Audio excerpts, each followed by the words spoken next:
that this was the beginning of our response. There will be more steps. Some of those steps will be seen, some may not be seen.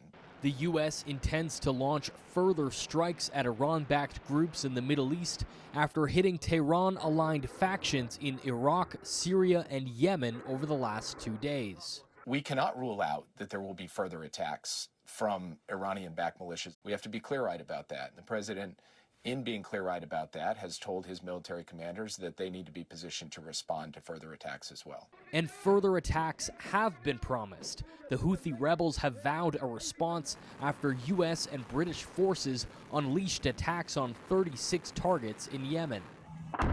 Houthi militia officials say the strikes will not deter them, and they will, quote, meet escalation with escalation. The Yemeni rebels say their attacks on ships in the Red Sea will continue in solidarity with Palestinians in their ongoing war with Israel. U.S. officials say the strikes on Yemen are unrelated to Friday's barrage of attacks in Iraq and Syria, which were in retaliation for a drone strike that killed 3 American soldiers last week in Jordan. You want to do this in a deliberate way. You want to do it. You want to carefully select your targets. So there was a lot of planning that went into that. Again, the Pentagon believes we had good effect, that we hit what we were aiming at.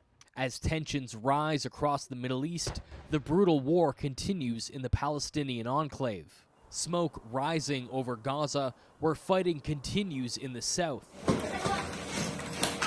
Palestinians sweeping up what used to be their homes on Sunday in Rafah.